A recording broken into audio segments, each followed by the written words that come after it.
Happy Sunday. It's another weekend into this is our first weekend into the new year. So happy new year to everybody. I hope you're enjoying 2025 just like 2024 and the last 5 years. We are still living in unprecedented events. I just want everybody to know I've gotten some emails and some messages. Yes, my whole entire family's safe from the events that happened in New Orleans. We are going to be talking about there are tons of inventory. According to Homebuilders, there are tons of inventory. What could this possibly mean? Because, we need more inventory. What does this actually mean for the housing market? We're going to be talking about that a little bit.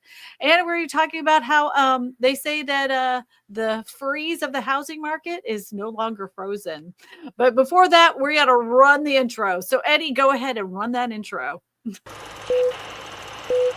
ready. Kristina's live stream is about to start. Tiny homes, big dreams, stacking up the cream. Modular escapes, not just what it seems. Locks in a box, making mad streams. Affordable palace fitting in the beams. Kristina on the stream, showing schemes to the team. Tiny living planes, soaring high supremes. Locks in a box, making mad streams. Affordable palace fitting in the beams. That is a jam. That is a jam. I probably should get a new intro though. You guys let me know what kind of music you want this time, because I like me some dubstep, a little bit of. I got a techno girl inside me and I can't help it, but I know that's not necessarily what you guys want to hear. So you tell me what kind of music you want to hear and I will make a new intro. With that being said, I want to say hello to MH08 and Peggy and SB and Lawnmower in the chat here. Oh, and I also want to say to Peggy, what is Deltec? Let us know in the comment section. What is Deltec? I will look up Eddie, if you could pull up that website, I'd be interested to know what Deltec is. Is it a modular home company? Is it a manufactured home company? What are they doing over there? So yeah, so you went this past far, they produce a high quality product. I'm interested to know what that is. Are they tiny homes? Let me know in the comment section, and Eddie, you can pull it up in the meantime. But with that being said, there was an article that had come out recently talking about the supply of homes and that home builders are going to be having a lot more spec houses available.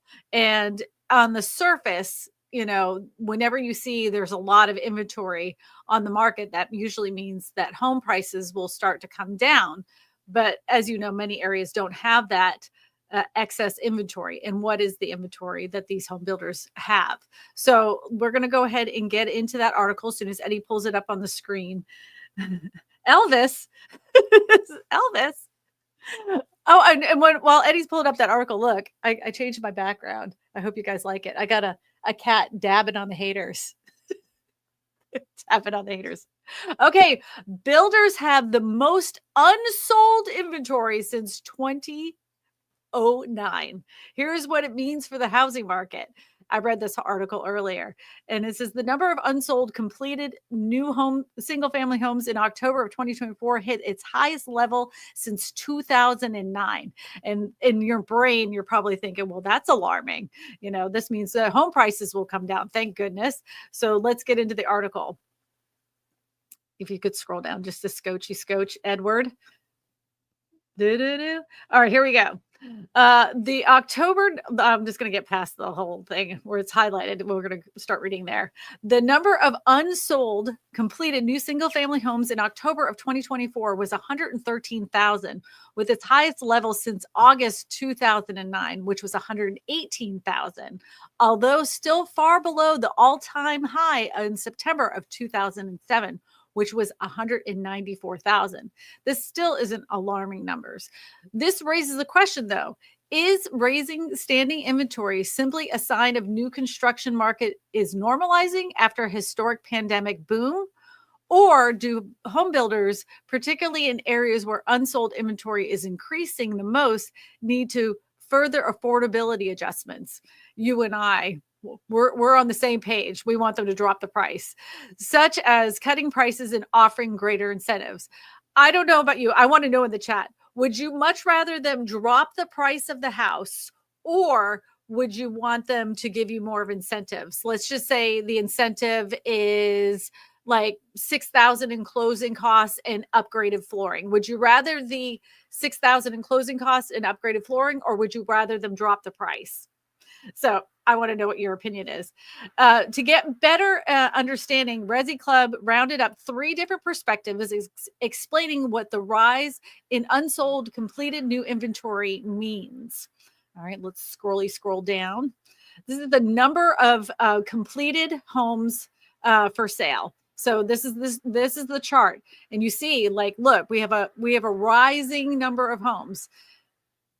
The unfortunate part, and you guys know this as well as I do, a lot of these unsold homes that are being built are not the smaller first-time homes that we actually need. They've been building much larger homes, but we really need the smaller homes for those first-time home buyers. Okay. We want to pay less in property tax. Well, if they drop the price, though, let me just put it this way. If the home prices drop, then your property taxes, because your assessed value, will drop. So if the home prices drop, then your taxes will come down. Property taxes will come down. Drop the price. Drop the price. Everybody say the price. Yeah, I agree. Drop the price.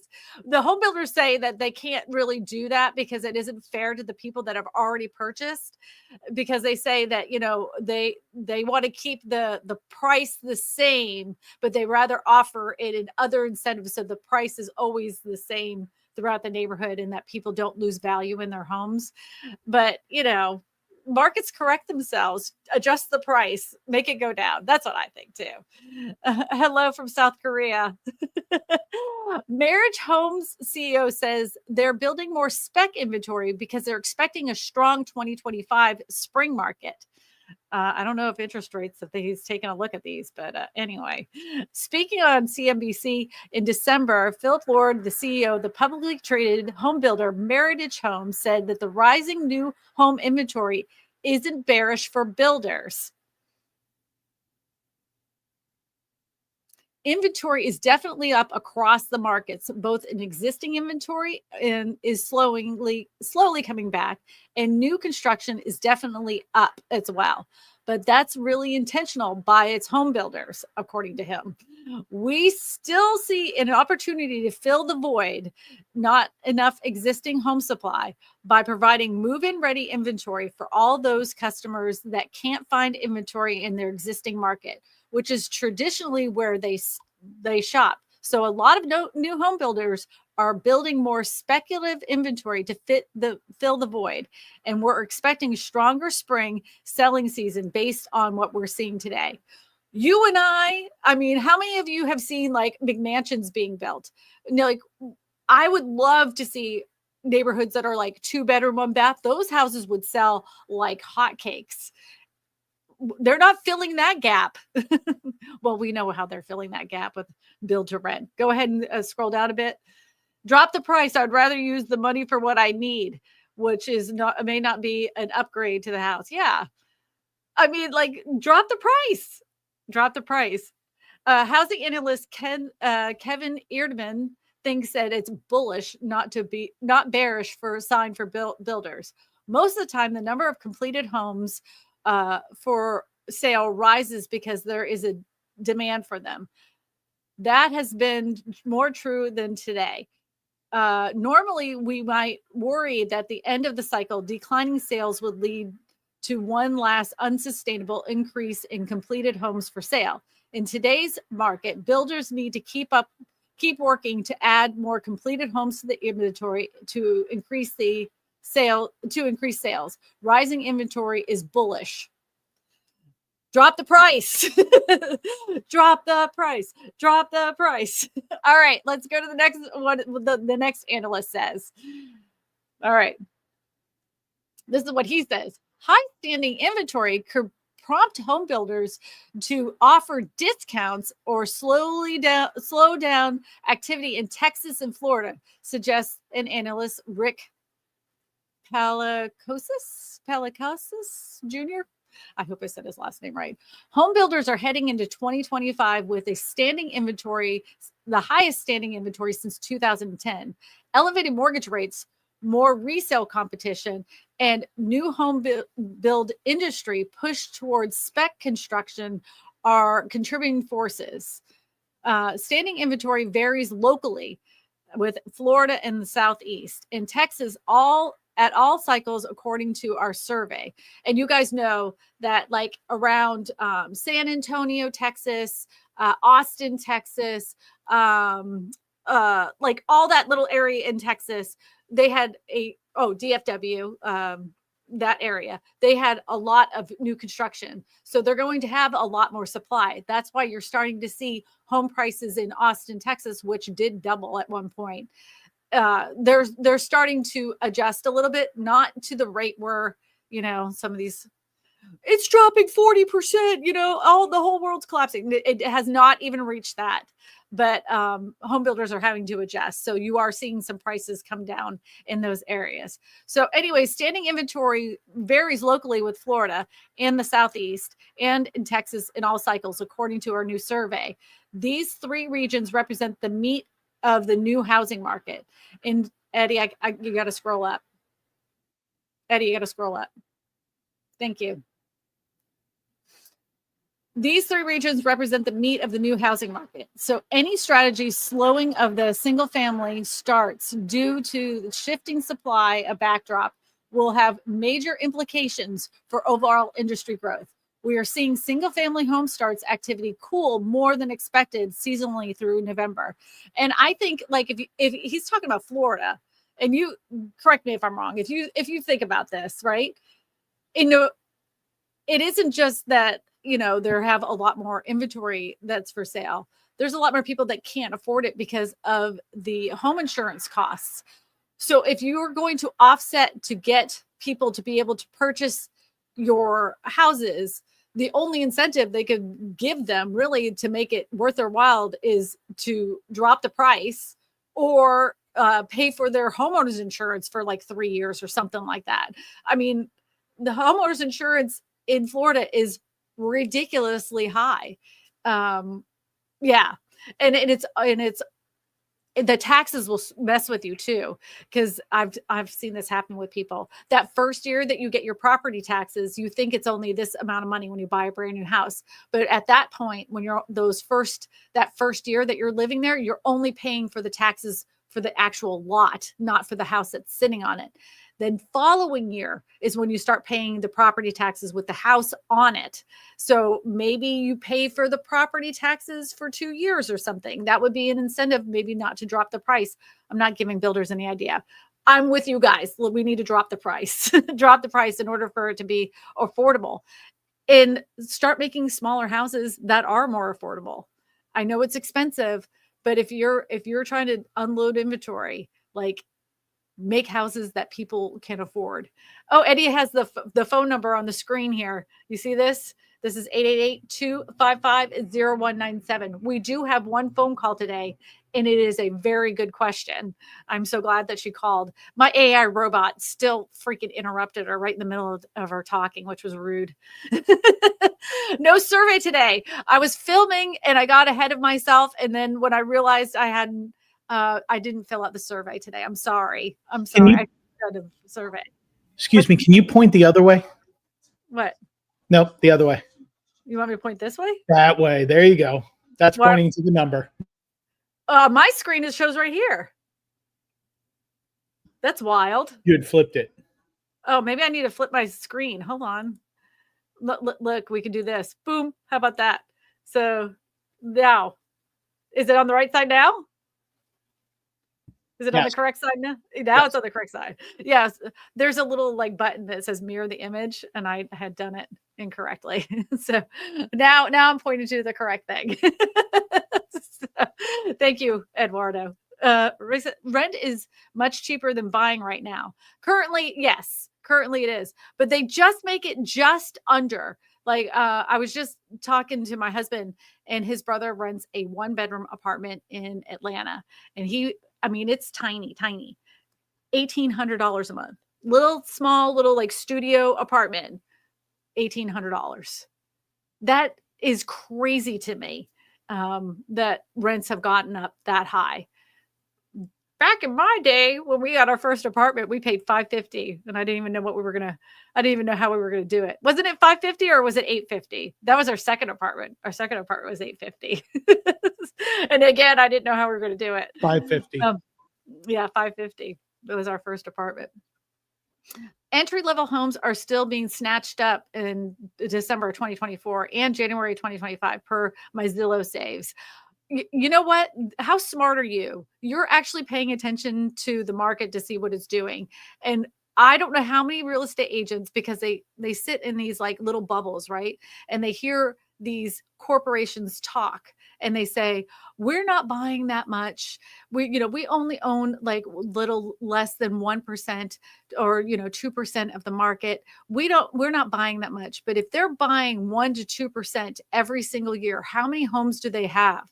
And they've been doing this since '08, right? Since the last crash. They were buying houses since the last crash, and they're owning 1 to 2% or buying as much 1 to 2% of the smaller homes in that area. Now they own like good chunks in certain areas so they can dictate the market price. I mean, come on.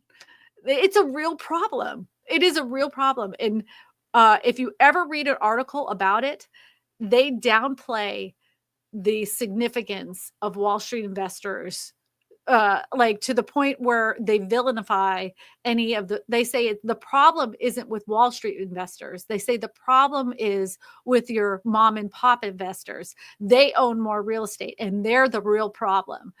That to me is just incredibly stupid. Do you think that all of these mom and pop investors are getting together and saying, hey, we're going to make all the rents in the area $1,600? They're like having a big coffee party and they're going to collude to see how much they could get for rent in the area and price fix it. No, they're not doing that. Do you know who's doing that? Wall Street is doing that. They got busted for it. Who knows what's going to happen with that? I mean, they have an investigation, but just like everything, everything sounds like, ooh, big investigation. You're going to get in trouble. And then it's always a little slap on the hand, if anything, and nothing ever happens. Happy New Year, Eddie. It's good to see you. I haven't seen you in quite some time. I hope you're enjoying the DFW area. Robin says, do you have any recommendations for reputable tiny builders? So it depends on what kind of tiny home are you getting. Are you wanting to get a tiny home on wheels? Are you looking to do a tiny home on a foundation? Are you looking to do an ADU? What state are you in? It varies kind of thing. Because I love me a tiny home, and you have to be very selective in your tiny home builders. There is no building code for a tiny home. And so you have to be very careful. Make sure if you're getting it on wheels that it is RV certified. Ah, much better. I had to take a little swiggy swig. I was getting a little parched there. JK says 1,800 is not that bad, but it's a 1-bedroom, tiny apartment. I mean, come on. $1,800. That's maybe I'm crazy. Is $1,800 normal? I don't think that's normal. 500 square feet, if that. Oh, it's not even 500 square feet. That is crazy to me. That is a lot of money. And if you think about it, right? Okay, so $1,800 for a small 1-bedroom apartment in Atlanta. And let's just say you are making the median income in Atlanta. So Eddie, what is the median income in the United States for one single person?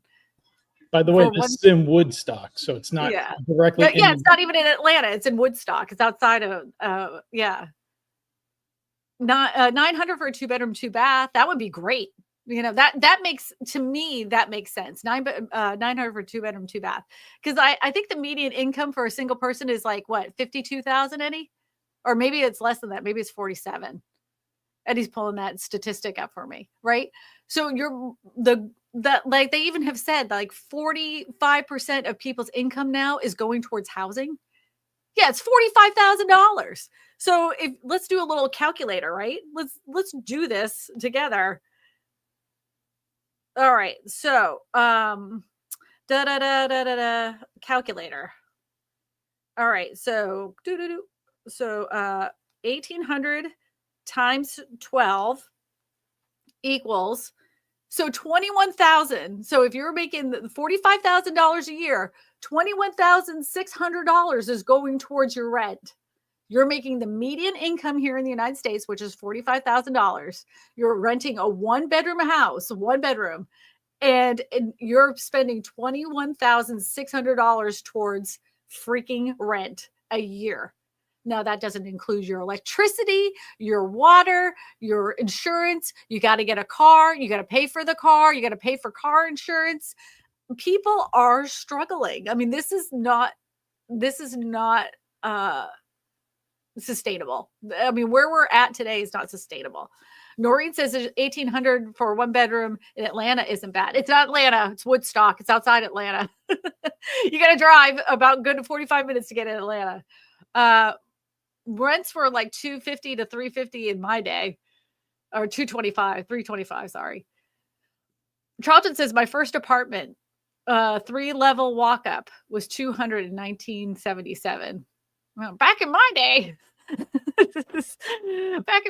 1977. This was the comment about Deltec homes. So after after storm, our Deltec homes are left standing after Helene devastated our hometown of Asheville, North Carolina. We're truly grateful. So apparently they are weather resistant homes. Our homes. And he's going to pull it up. Oh, they're monolithic. Oh, yes, I've seen these. I believe you brought them to me, matter of fact. Yes, Deltec. I've been trying to get a hold of these people. These are monolithic, kind of like dome homes. So if you guys don't know anything about monolithic dome homes, they are structurally the best types of homes. People genuinely don't like them because of the way that they look. They don't look like a traditional home, and that's why they never really gained in popularity. But they're talking about hurricane resistant, and they're really good for air circulation as well. So environmentally, they're really well, and they're much more energy efficient than a traditional home. These are those monolithic dome homes. They're not dome per se, but they're made in that kind of style because of look at the framing structure. Look at that thing. That is not going anywhere. I mean, I do not have that many braces in my roof line. Eddie and I talk about that all the time. He used to be a roofer. Like, I would love that in my roof line. I knew it wouldn't be going anywhere then. Yeah. I need to get a hold of these people. Wouldn't you guys want to know more about these houses, the Deltec houses? Especially in like places like Florida, even here in Louisiana, around the coastal areas, these would be better built homes for those types of areas with wind damage. So Noreen says 1982, she paid $525 for a 2-bedroom apartment. Yeah. My first apartment was $425 for a 1-bedroom. When was that though? What year was that? Crazy May Stash said my old studio in South Boston, Mass was $800 a month. It's now $3,000 a month. Cray for my old studio. Yep. Rick Smith says whatever happened to rent control in major metro areas? They still have it. It depends on like the area. Where is it? New York City has rent control. Chicago has rent control. Not every major city has rent control. And like you wouldn't do it here in Baton Rouge. There isn't enough around here to have rent control. Overjoyed said, wait, there's more. My first apartment was $250 a month in NoHo, New York. I don't know NoHo. I've heard of Soho. So is that like next to Soho? NoHo? L. Constantino says, you're right on. By the way, Happy New Year. I don't know what I was right on him about, but thank you. Thank you. Rick Smith says, my first apartment here was $360. You know what? Somebody made this comment earlier. A 2-bedroom, 2-bath apartment, just like around $1,000 to me seems reasonable and fair. A studio for $1,800 makes absolutely no sense. None whatsoever. That's why more people are like having roommates with their apartments because, they don't have a choice. They can't afford it. They work these jobs, wages have been stagnant for quite some time. And some people are even working 2 jobs just to make it. And then here we are, $1,800 in rent. It's unsustainable. It's unsustainable. Just my opinion, though. Just my opinion. So we talked about the home builders. Let's talk about this next article that came out. And then after this next article, Eddie, it was about the freeze. I think it's MSNBC, I think it was. But then we have a phone call we need to discuss, which was a really good phone call, by the way. The frozen housing market shows a few signs of thawing in 2025. All right. So they said where the sales are at. It's up in the West. It's down in the Northeast. It's up in the South and up in the Midwest. Let me just say something about this first off.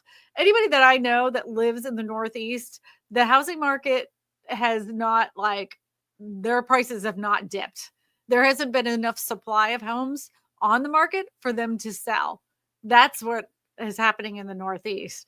Those home prices like in New Jersey and around that area still going up. Areas of Pennsylvania still going up. So, all right. All right. Ooh, Eddie went small, big and small. Let's try this big again. Oh, here we go. New Year, same old housing market. Oh, pop-ups. The high mortgage rates, scarce inventory, and dismissal of affordability has plagued the housing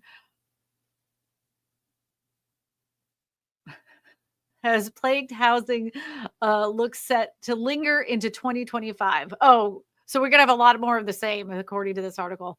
There were some signs of improvement last year. Pending home sales rose for 4 months in a row, November boosting its hopes for a 2-year deep freeze residential real estate, which is starting to thaw. Industry experts have said that buyers are increasingly adjusting their expectations, deciding that they can wait for lower mortgage rates in the spring or wait for the spring for a home.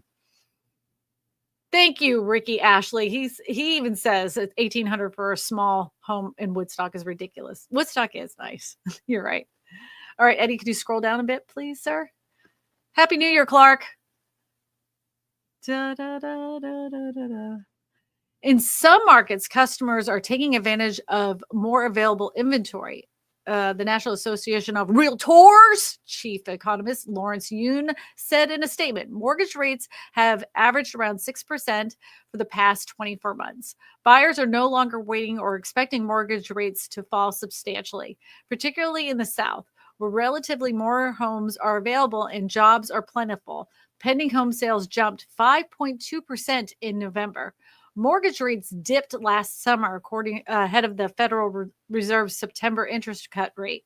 It's a first in 4 years, but they've remained at a decades-long high and began marching towards the 7 mark at the end of the year. So it was hardly surprising that the mortgage applications plunged 22% at the end of December.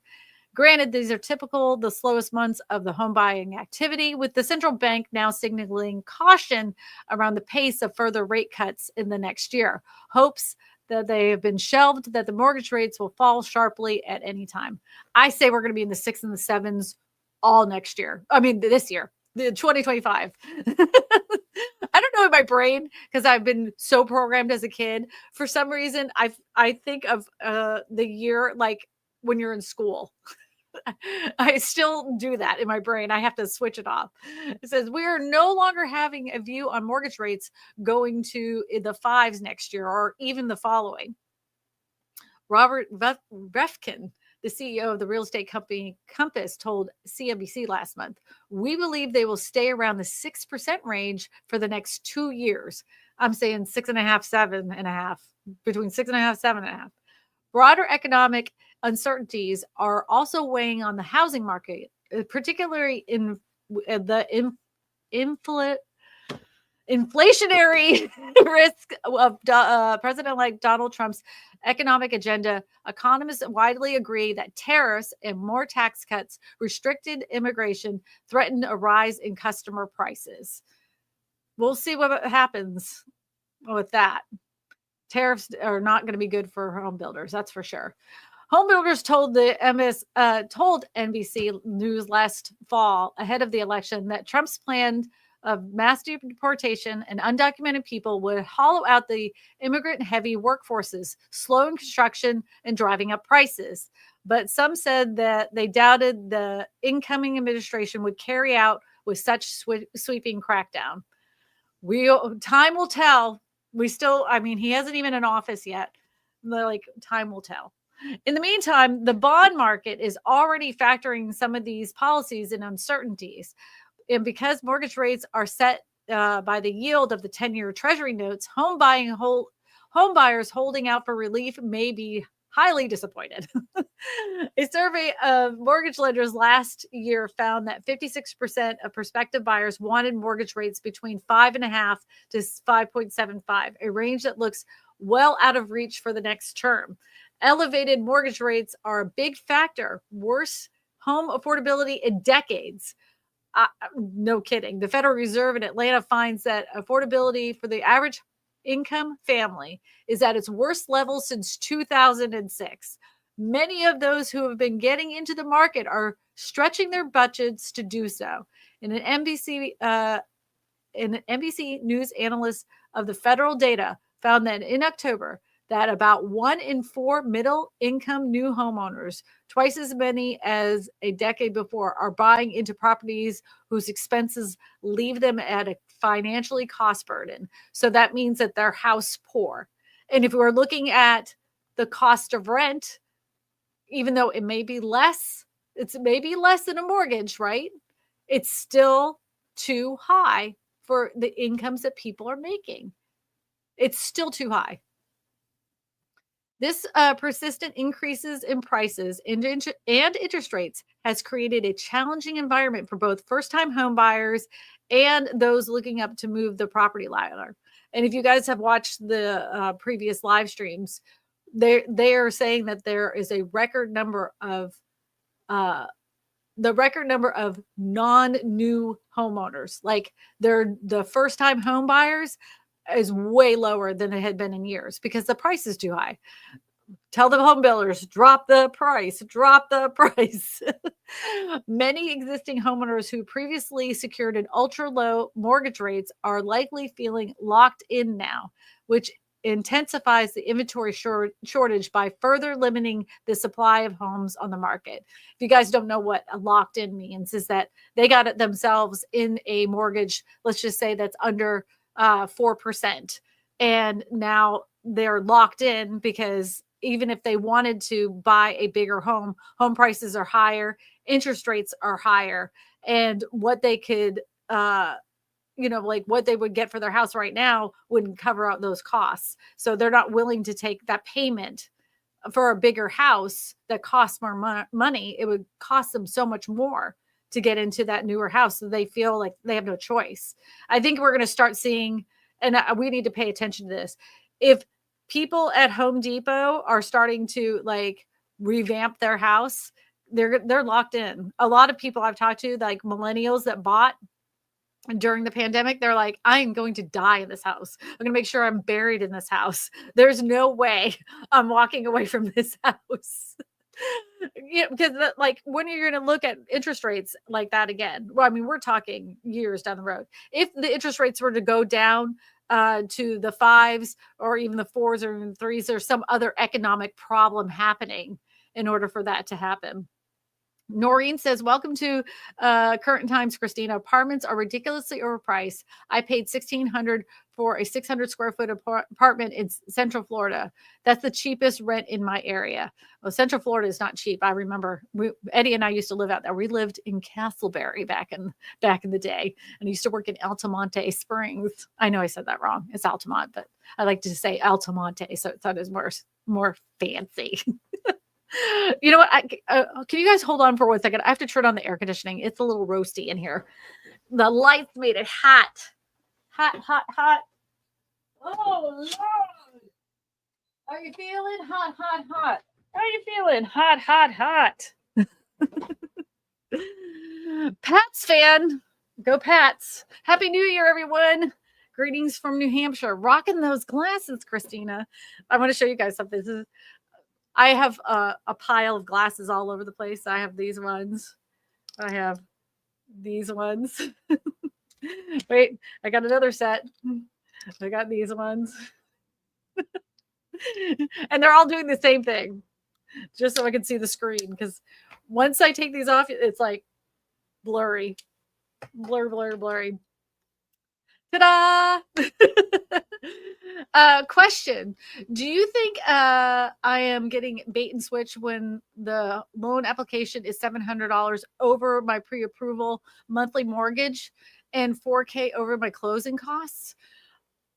I don't know your financial situation. So closing costs are dependent on like all sorts of things. It could be your credit score, how much the house is. There's many different factors for the cost of your closing costs. I'm not a lender and I don't know your whole financial situation. And this goes for everybody. If you ever get a breakdown sheet from a lender and you feel like you're getting boned, like something doesn't feel right, take that breakdown sheet to another lender and say, can you explain this to me? Are these good numbers? And if you don't like that answer, take it to another lender. You are not tied to any lender just because you paid for an application fee. And many times lenders, even though it does affect your credit score, they understand that when you're pulling your credit to work with a lender, they know that when you've pulled it for ABC lending and then CBS lending and FGK lending, they know they can see that on your credit score. So they factor that in when they're doing your loan preparation. So if you don't like the numbers and you feel like you're getting boned, take it to another lender. That's what I would say. Yep. Mm-hmm. I go to Woodstock for the outlets here and there. I used to like to go to Woodstock. So do I. Yeah, Eddie likes to. And when Eddie visits his brother, he likes to go shopping. And he's the shopper. I'm not. Believe it or not. I know that's hard to believe, but it's true. I'm not the shopper. Oh, look, everybody, we got a super chat. Thank you, Mark. Super chat. Thank you. Mark Holloman says it's cheaper for you. It's cheaper and you're better off renting a room in a home owner's providing you are comfortable living with them. Well, yes. And you know what? More and more younger people are staying home longer. You know, back in my day, you know, everybody was buying homes when they were like between 24 and 27. I felt like I was behind because we got our first home. I believe I was 28. Yeah, I was either 28 or 29. And I was like, oh my God, I'm so far behind when I got my first house. And now the average first time home buyer now is 37 years old. First time home buyers are 37 years old. And that's how much, you know, that just proves how unaffordable the housing market is right now. You know, you've had to work all those years just to be able to get into your first house. Crazy to me. But a good solution is, you know, rent a room from people. It's very common in busier cities. That's why more and more people are turning like their garage or revamping their garage and renting those out. I've seen some really good garage redos where it's an ADU. I've seen some really, really crappy ones though, where they still have the garage door up and there's no like insulation there. I don't even know how they get away with that crap. Like I mean, that rent better be dirt cheap if you're going to have me living in the garage and this garage door is still up and there's no insulation on it. You know, it's like so crappy. But that, that is the solution. The other solution too is that you rent with roommates. As much as roommates suck, you rent with roommates and you put some ground rules ahead of time with like the refrigerator and who cleans what. And it can work. It can be successful, but it's difficult, especially if you've never lived with those people before. Noreen says, I'm one town over from where you used to live, Kristina. It's ridiculous how expensive it's gotten. My old house in the neighborhood I lived in is like, I think it's like $850,000. And I think my parents bought that house like for 72,000 or something like that. I don't even think it was that much. I'll have to ask him. I think it was maybe 45,000. You know what? I'll text my dad. He may not even remember, but I remember that he had like a 13.9% interest rate because it was like the 70s when he bought the house. So But it was like, Maureen's talking about Florida. Oh, in Florida. From Castleberry. Oh, not Massachusetts. Yeah. Well, even our house in Florida, right? Our house in Florida was we bought our house for 135,000, like 2 years before the big boom in housing. And at the time I thought we got screwed on the price of the house. I'm like, we got boned on the price of this house. And then of course, 2 years later, I'm like, oh my gosh.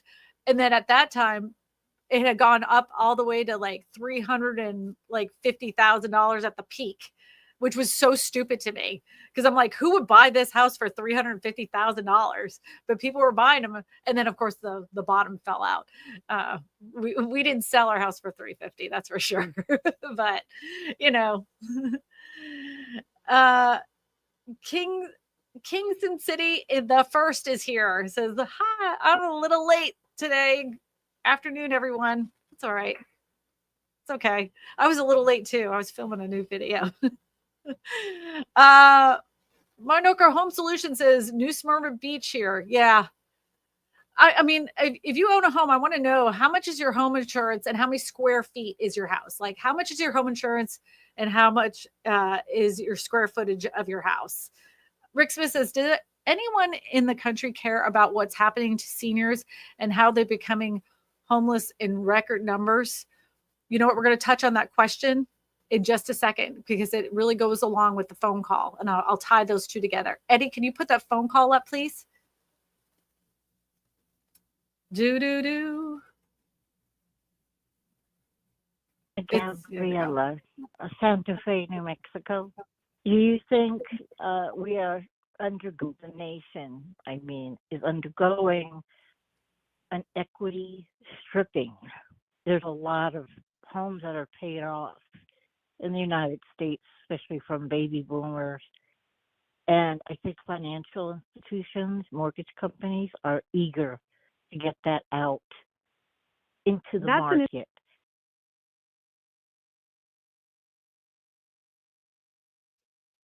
Yeah. So it was a great question. So unfortunately, my AI robot interrupted her as she was talking.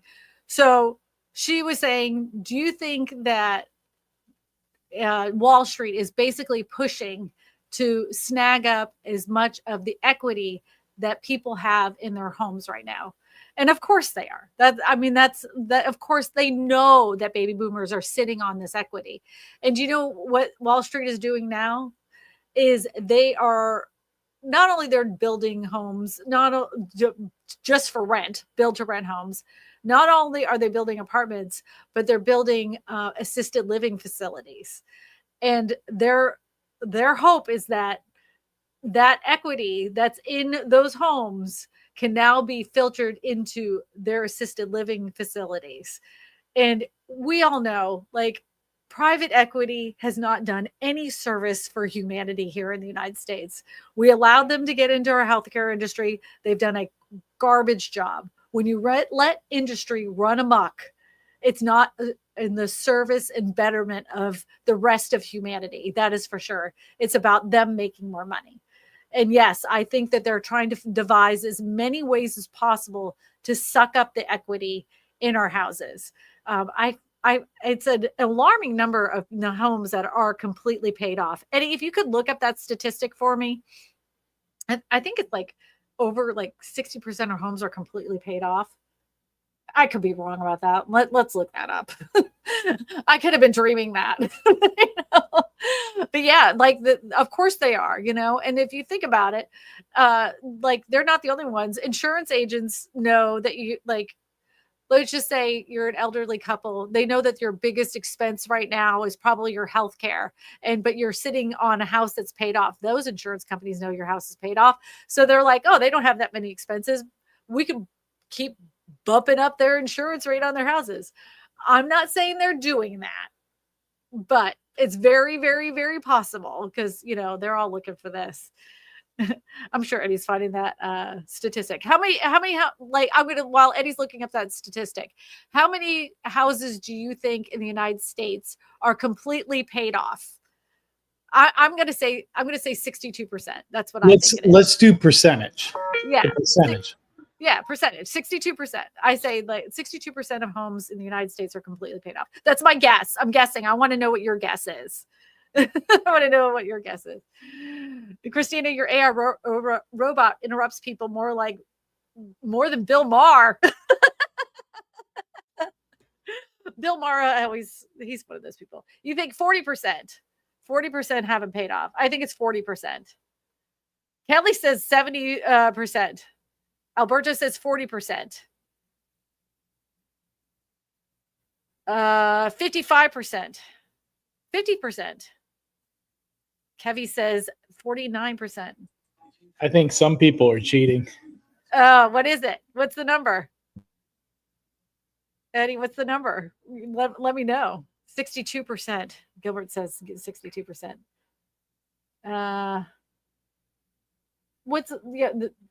Today, the number of homes that are completely paid off. It's only 40%. Oh, this is since 2022. So it's probably like 42% now. That's the closest they go is 2022.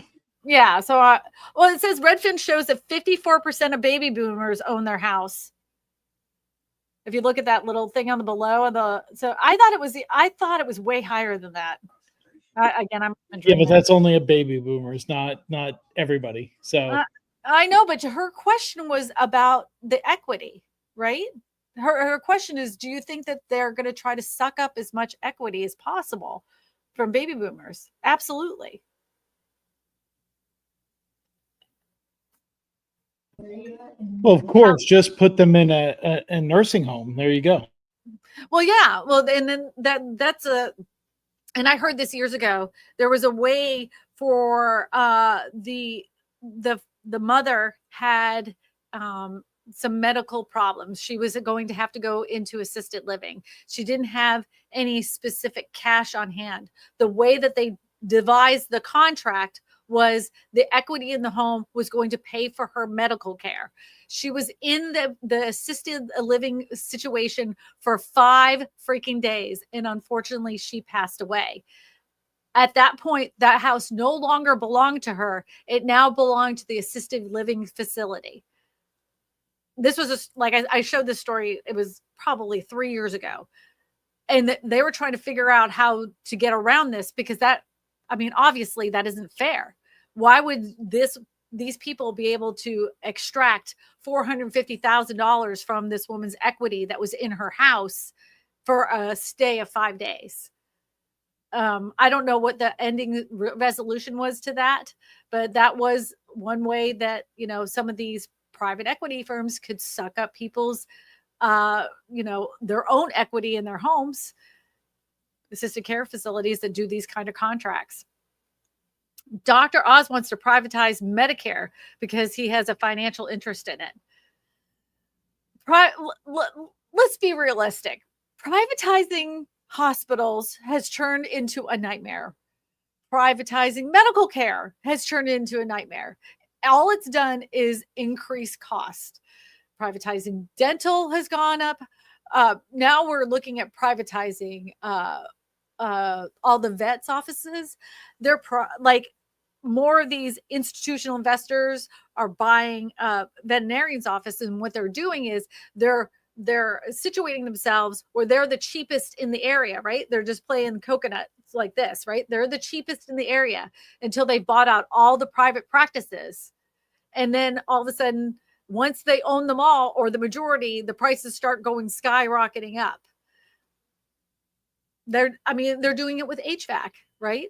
So if private equity owns the HVAC companies, and they own the plumbing companies, and they own the electrician companies, and what's going to happen? All the prices of all those things are going to continue to go up.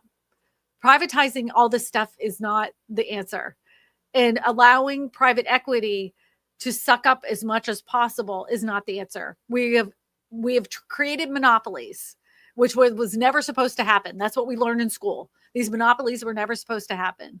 We keep going down this road. It's not sustainable. It's not sustainable. Rick Smith says Henry Winkler, the Fonz, I remember the Fonz, wants you to get a reverse mortgage.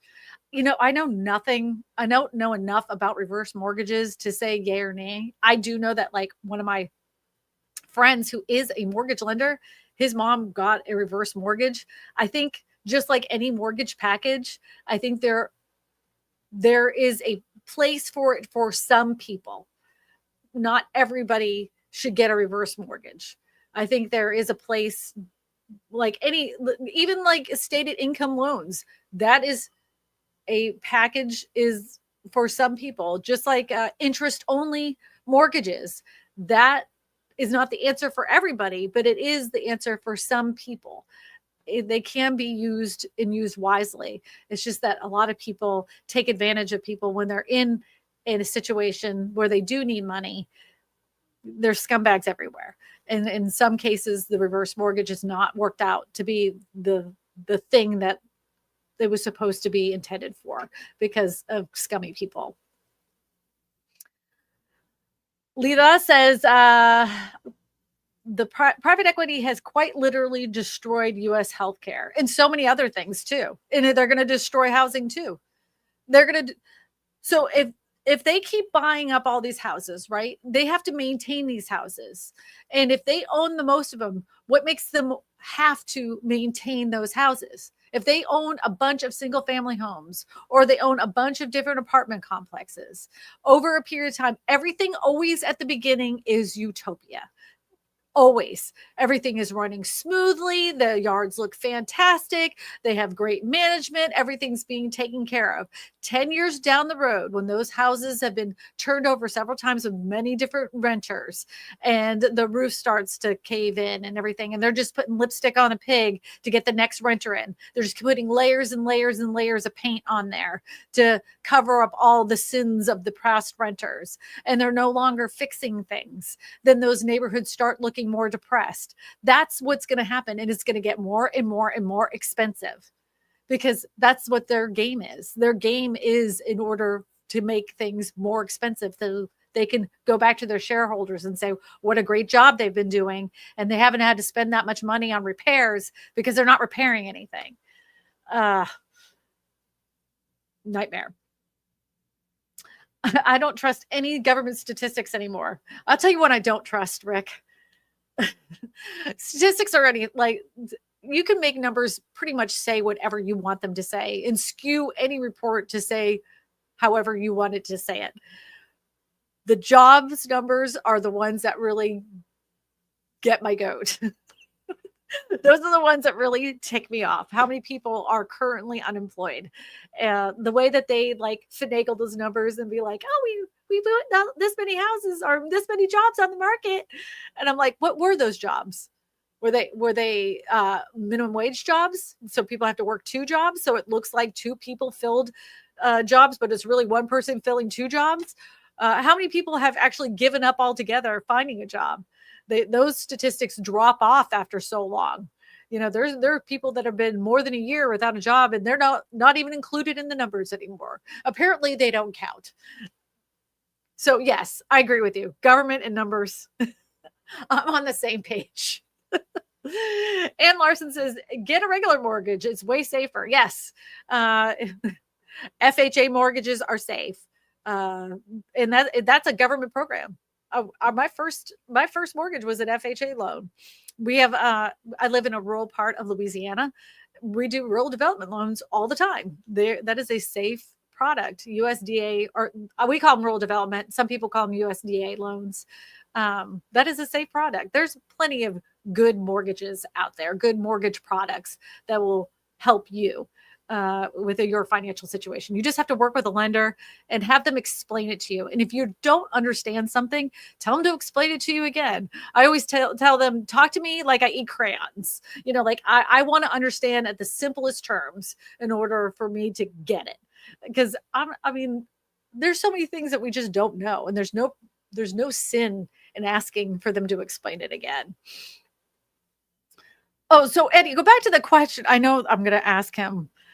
I'm asking him something. So go back to the question that they asked me before we went to the phone call. Do you remember who even asked that question?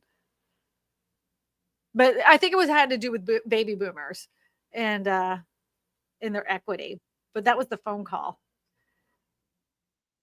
I worry about, I know what it was, is about the homelessness with baby boomers. I agree with you that we are facing a homeless crisis like we've never seen before. And it's even happening in the most rural, small towns across the United States. It is a problem that has continued to grow for the last 10 years, and they do not want to fix it. I do not know why they don't want to fix it. They genuinely do not want to fix it. There have been so many programs out there that their funding had been cut. They no longer allow for certain things. The resources have been drying up slowly but surely. I'm probably even more than 10 years, but I just have known about it for the last 10 years. I have worked on projects here around my area when it came to homelessness. And I can tell you they love to raise money. They genuinely don't want to fix it. And I don't know the reason why. And like they were saying, there's plenty of baby boomers that are heading into an age where they're on fixed incomes and maybe they didn't buy a house or their spouse is no longer with them and their, Social Security has been cut. And then the cost of everything is so incredibly high. What are we going to do for these people? Is it that we're going to continue down this road of just saying, oh, well, here's your tent, have a good time outside, but don't sit on the bench because that's illegal. It's illegal for you to camp outside. You can't do that. You can't be homeless outside, but we have no place for you either. Make it make sense. Make it make sense. Bathtub Mary, what a great screen name. It says private equity bought the small houses I work for. Oh, they are stripping everything down and buying more companies when they are not able to manage the current portfolio adequately. Private equity bought small business. I'm sorry. Private equity bought small business I worked for. They stripped everything down and buying more companies when they're not able to manage the current portfolio. It isn't just, they're buying all sorts of businesses. There was a lady that I was talking about it just a minute ago, but HVAC systems, HVAC companies are being bought out. I'm like so sad. We have something called a termite contract. Every year they come out, make sure that there is no termites. If they see anything, they treat it. And it's part of like a 5-year contract. So if there is a problem, it's under that contract and they continue to treat the house. That was just, it was a small one too. They were just bought out by like one of the biggest pest control companies. And I'm like, bummer. And I asked the guy when he came through, I'm like, hey, has a lot changed since the big company came through? He's like, oh yeah, lots and lots of things changed. I'm like, yeah, they were running a great business and they had a loyal customer base. And now they're going to lose it because private equity has done their little puppeteering. Just me. My husband lost his job, IT job, and is still looking. And the job market's not easy. I don't know how many people I saw like right before Christmas got laid off. And I think it's because these bigger companies think that they can replace their employees with AI. I think they're gonna another thing come in, by the way. A lot of these, they're like, oh, we got a new AI robot with a great algorithm that's going to handle all of this. Just like my stupid AI answering service, like with that phone number right here, you can call that. She interrupts people as she's talking. I can't adjust her. You know, she's obnoxious. She has my voice and she's obnoxious and she's super rude. If you have a real estate question, by the way, and you want to leave it with my obnoxious AI, Kristina, that will interrupt you, by the way, you can call this number 888-255-0197. These companies are going to in for a rude awakening when they, and like the whole plan that always blows my mind is that they want to replace people with AI, right? But then again, they want people to buy their crap. So how are you expecting people, if you're going to replace all of your employees with a bunch of robot AI, intelligent learning, blah, blah, blah, if they have no jobs, how are they going to buy your garbage? How are they going to buy your garbage? How are they going to rent your houses if you keep replacing everybody with AI stuff? It's all like dumb.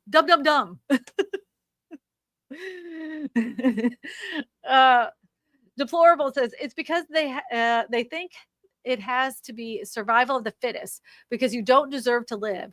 So they're just going to raise the cost of everything until you don't. But again, how many people, but then they want you to have more kids, right? They want you to have more kids. They're all complaining now that nobody's having, like, the younger generations don't want to have children. My daughter's like, why would I want to bring up kids in this day and age? She even said, I don't even think I will be able to ever afford a house if home prices continue to go up. You know, people that are stepping into the workforce right now, we have not painted them a good picture. We have not painted them a picture of hope and prosperity for them in the future. That is not on their mindset. Lynn Stevens says, closed on selling my house on Monday. Congratulations, Lynn. By Tuesday, the money hadn't even made it to the bank. Wednesday was New Year's and the bank was closed. Thursday, my bank still has not received the wire transfer. Have you talked to Lynn, have you spoken to the title company? And so you sold your house, right? So you sold your house. So you're waiting for the money that came from the title company to hit your bank account. Is that correct? If that's the case, you got to get a hold of that title company and say, show me the money, because that wire transfer comes straight from one bank account to another. It shouldn't take, usually it takes a couple hours, but I understand because of the holidays. And you know what? They could be, your own bank too could also have a hold on that money, even though it's like it's sitting there in limbo and they say, oh, it hasn't gone through yet. It's maybe your bank holding on to that. That would make me nervous too. I'd be having a heart attack. Amy Richard says, we need to come together and be the private equity, like GameStop thingy. I want to do that with houses. Do you know how awesome that would be? If we could like pool together a bunch of money and buy like neighborhoods for younger generations. That would be amazing. That would be amazing. I just think that we need to come up with better loan packages. If they're not going to come up with like, and don't tell me the 50-year mortgage. I think that like the first time home buyer and how you have to figure out what a definition of a first time home buyer is. And then you have to come up with like the income limits. There would be all sorts of limits, but if you could give them a first time home buying mortgage rate, let's just say it's 2 points under what the national rate is. Maybe, this is just throwing out ideas, but somebody said to me the other day, they're like, home prices can't go up any further. There's, no place for it to go. And all I have to say to you about this is look at Canada. They've been dealing with this for over 10 years and it keeps continuing to go up. And they've tried all sorts of ways to control home prices. And all it does is keep going up, keep going up, keep going up. Yeah. Clark says, hit the like button. Clark, are you going to do a live stream today? If Clark does live streams, if you guys don't know, he's a realtor in Atlanta, Georgia. And if he's doing a live stream today, you should go over there and give him a little support. He's a good guy, smart too. All right, who's on first says, I love these government-controlled conspiracies. Have you thought about your own, who owns the government? Oh, I know who owns the government. We all know who owns the government. Private equity does. I mean, there's been all sorts of laws that have passed over several years. I mean, and one of them was who could donate to campaigns, right? And how that campaign money was distributed, right?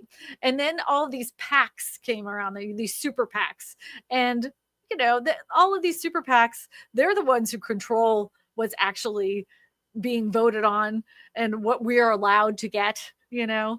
We vote for the random person, but that's already been bought and paid for by ABC Incorporated. Whatever the face is that's on the screen. That's who are really, we're not paying.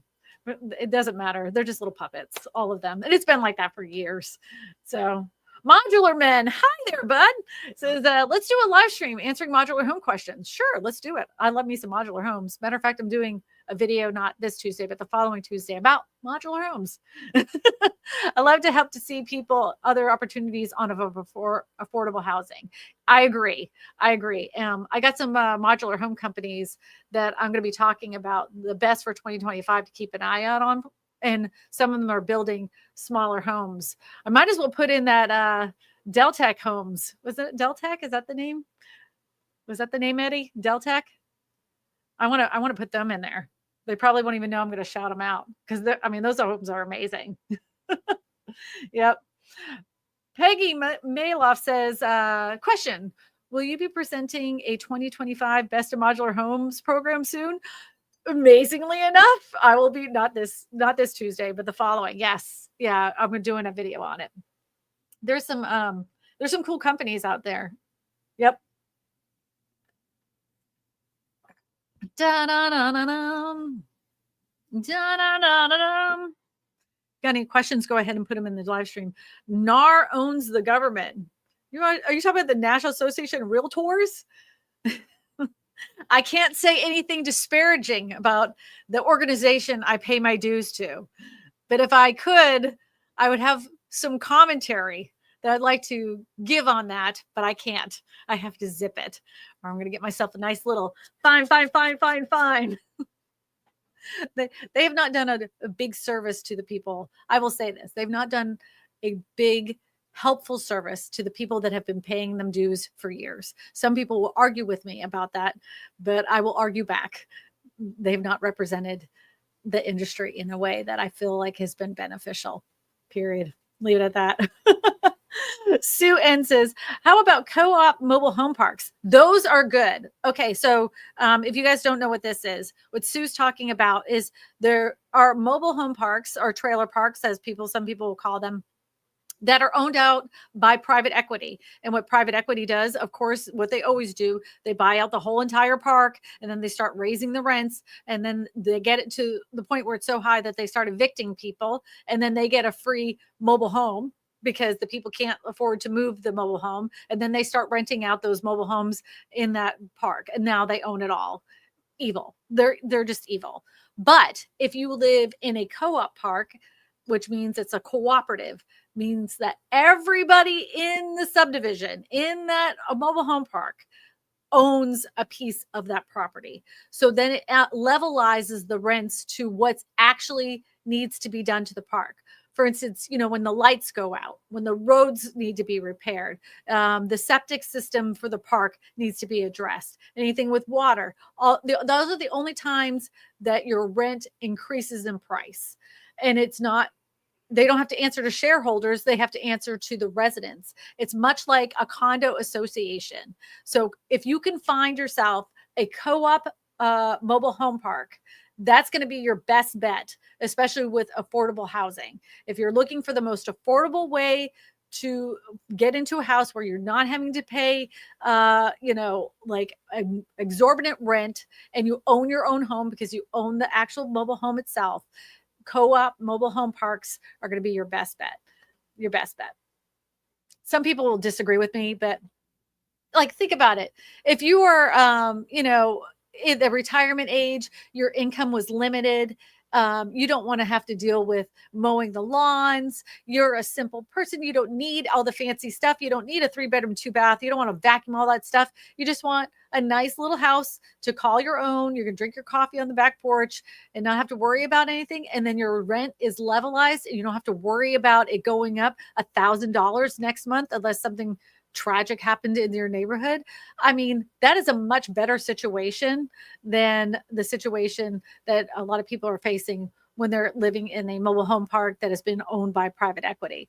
They're kicking those people out left and right, and they don't care less. Yep.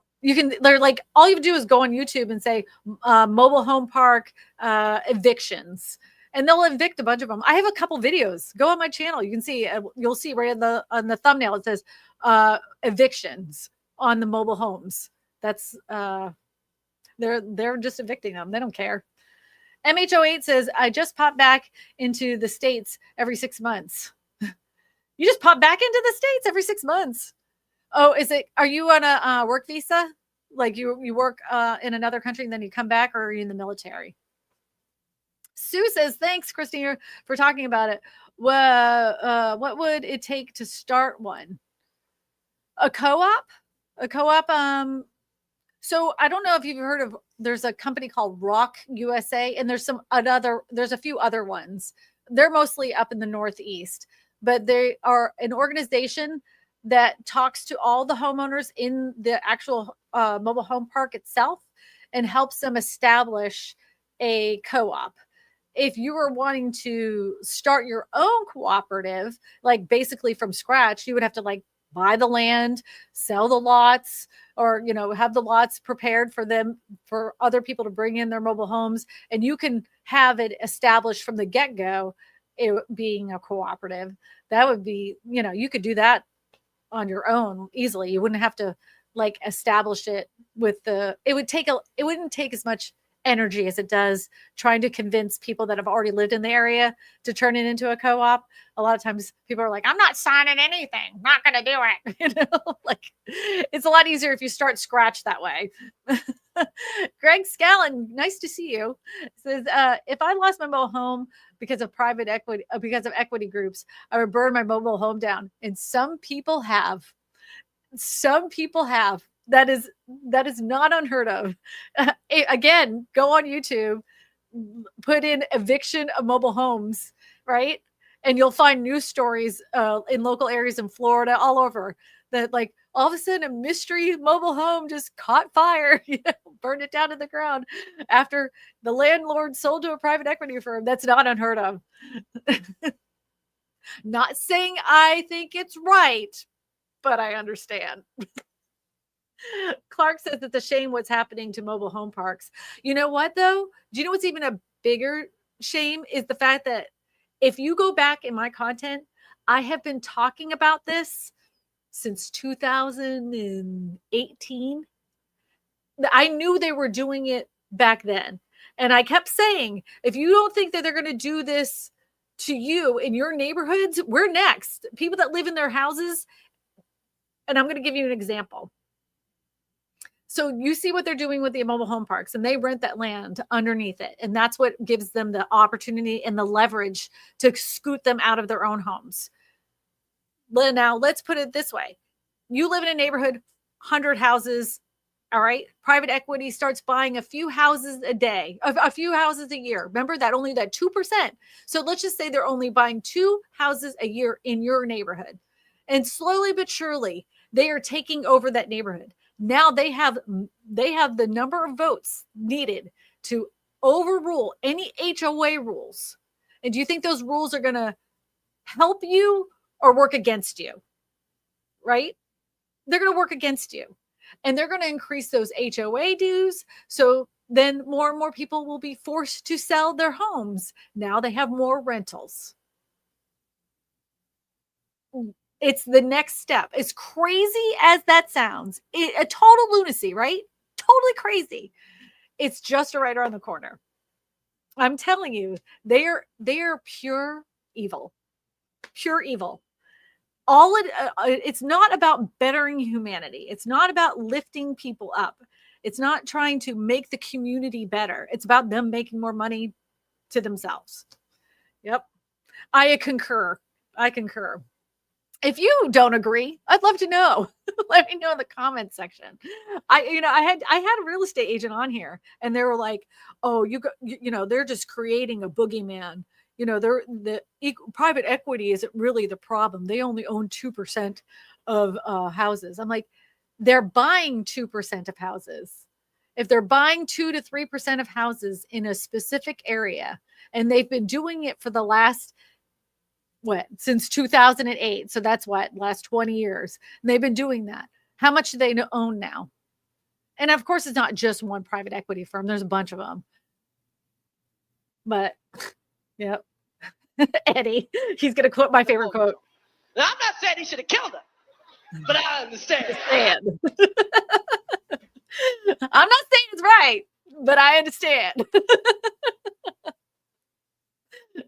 That's I don't know if you guys remember that from Chris Rock. He was talking about OJ Simpson. Oh, it says, yes, they ray of sunshine. Here we go. It says, yes, they are. They buy them, then they turn them around and rent them, blocking out those who can only buy by loan. Yes. And, I've had some sellers that have been really nice, that were like, you know what? I don't want anybody to purchase this house that is buying under an LLC. And I'm like, I can't stop them from putting in an offer, but it's up to you. I have to present all offers to you. That's the rules.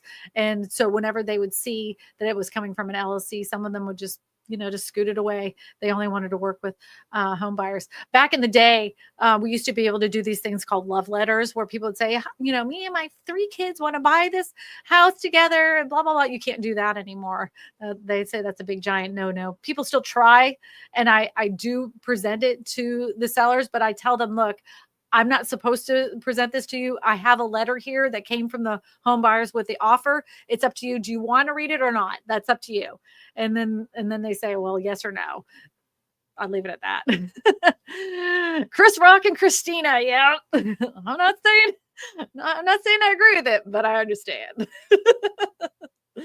No more love letters. Yep. No more love letters. That was a thing. Like they would plead out their whole entire case on this love letter. Yep. A lot of laughs. Mothers here won't let their kids out of the house. Oh, I don't know where you live. Private equity do fix up distressed properties. They're not all bad. Well, I mean, just like anything, if you think about the worst human being on the planet, right? Not every single thing that person does, every single thing is evil, right? But they're still evil in their own right? The majority of what they do, the majority of them are in it for a completely different reason.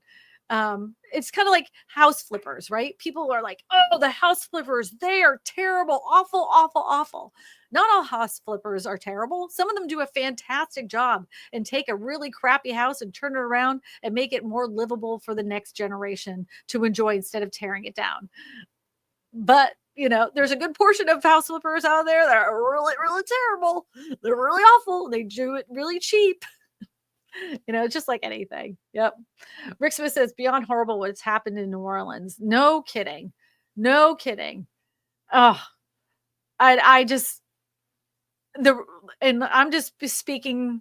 I know this has nothing to do with housing, but I just want to throw my 2 cents in on this.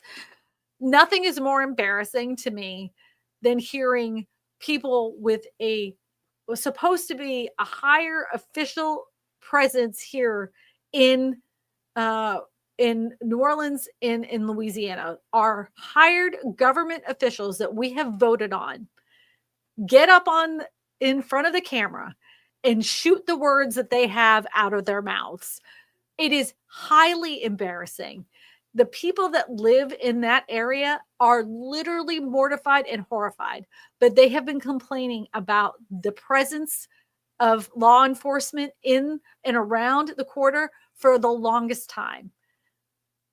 This, I'm not saying it was inevitable, but they had, I don't even know why I'm getting into this, but I'm just going to say this. They had the opportunity to make it more secure, and they did not take that opportunity.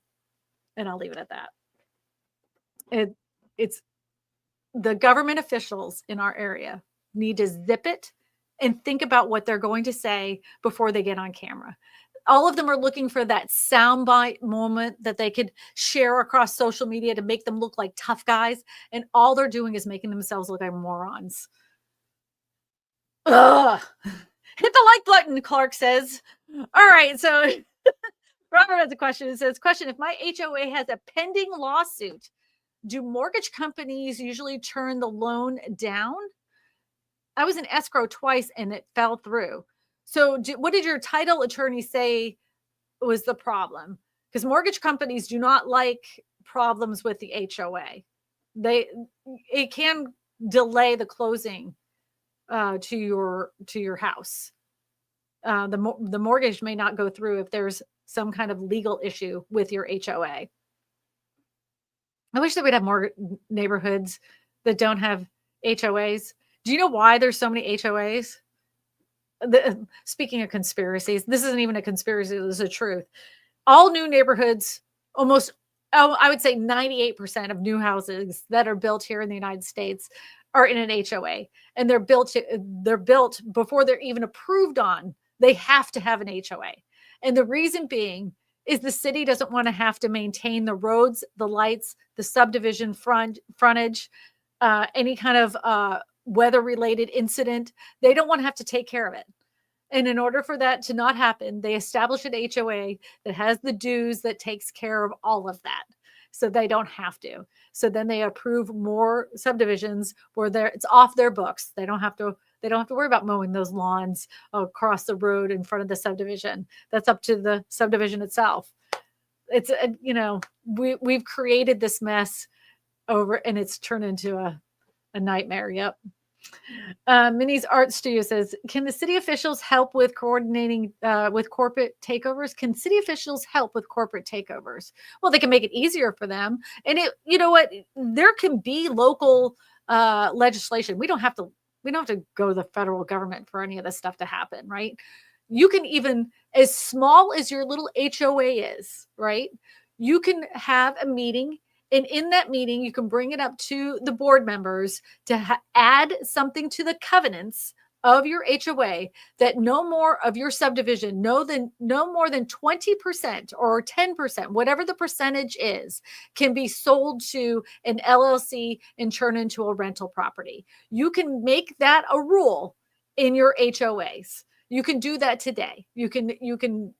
I mean, that is the easiest thing you could do without having to fight an uphill battle. It's still going to take an uphill battle because you got to get people in your neighborhood to vote on it. But it's the easiest thing for you to do in your small area. Then you can also, but then once you get into like government officials in your local area, when you start meeting with them, they drag their feet, they drag their feet, but you can do it in your own neighborhood. Yep. TJ said, and then the governor said some really ignorant things. TJ, I'm telling you, since this happened, the 3 days after it happened, I actually physically cringed. And I'm like, this is where I live. This is who represents us here in the state of Louisiana. How incredibly ignorant do these people look? I mean, totally nauseating. It's embarrassing. And I'm like, where did we find them? And who votes for these people? It wasn't me. Some of them, I'm like, I'm just so blown away. I'm just so blown away. They're just so disappointing. Wes says, you hit it out of the park today, Kristina. Love the show. Thank you. Thank you, Wes. I think it's my new glasses and my new studio. Look, I got it all cleaned up. It was such a mess back here. If you look at Before I put this next comment up, I Yes. just want you to say it's on both sides. It is on both sides. Of course it is. TJ, so did Kennedy, the congressman, tough macho guy? Well, I mean, that guy says some crazy stuff all the time, but we have our fair share of either side, on either side of the aisle. Doesn't matter. It honestly doesn't matter.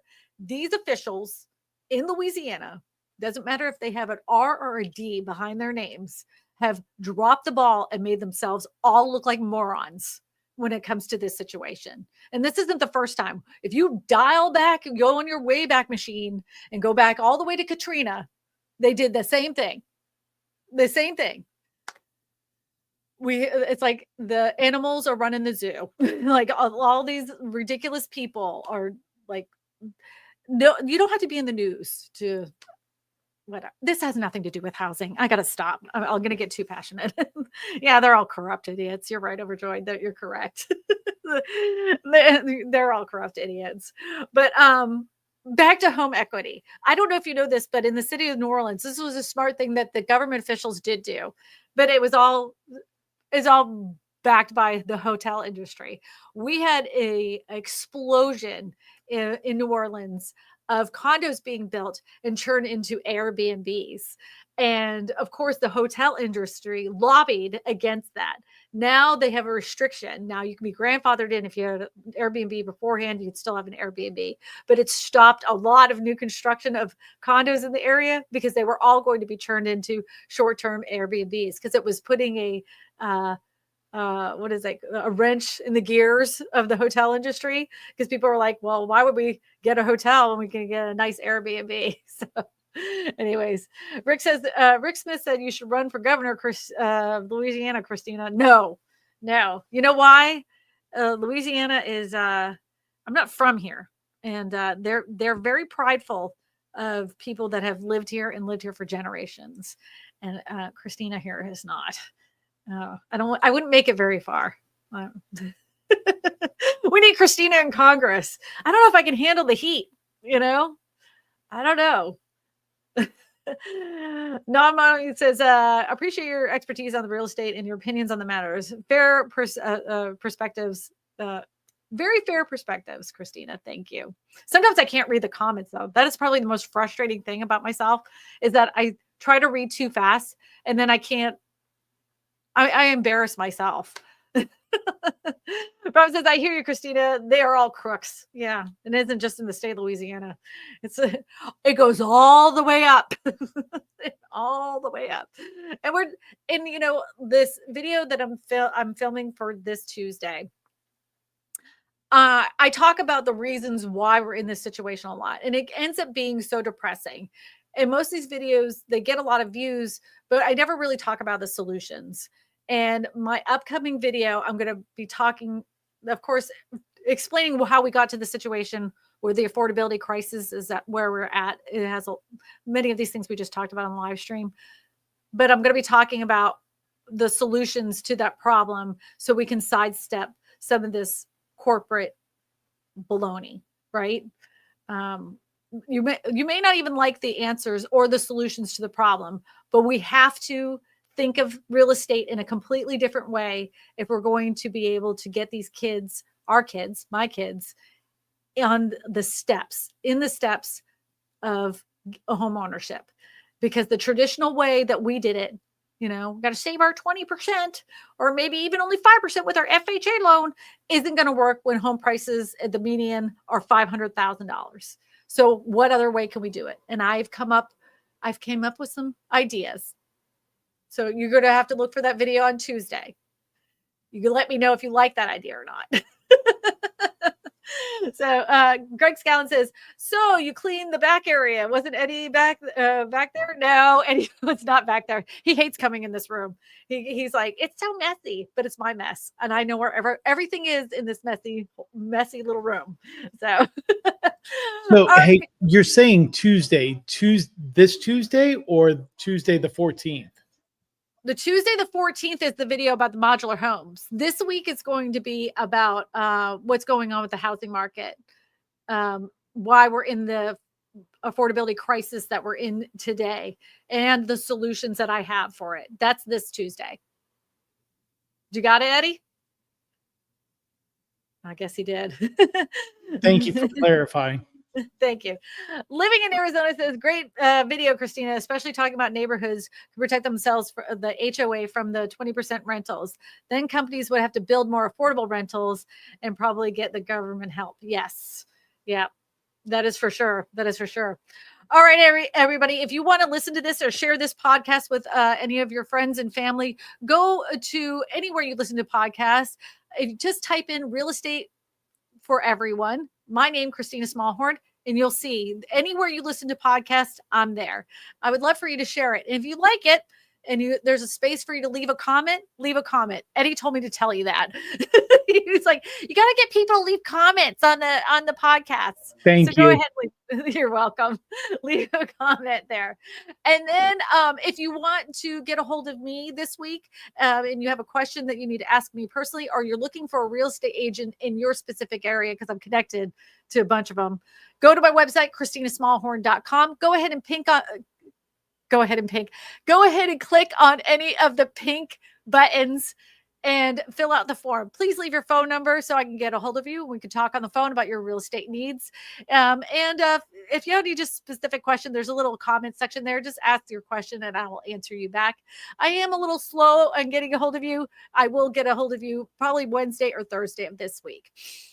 All right, everybody. Thank you so much for spending your Sunday afternoon with me. If you have any questions in the meantime, your real estate questions, and you want to have answered next week, you can always dial the phone number 888-255-0197. That's 888-255-0197. Thank you so much. And you can go ahead and fight with the evil AI Kristina, and she will be rude and she will interrupt you. But I still will put your question on this next week's live stream. All right, everybody. Thank you so much. You have a fantastic day. Thank you for spending your Sunday with me, because time is the most precious thing we can give to people. All right, everybody. So long.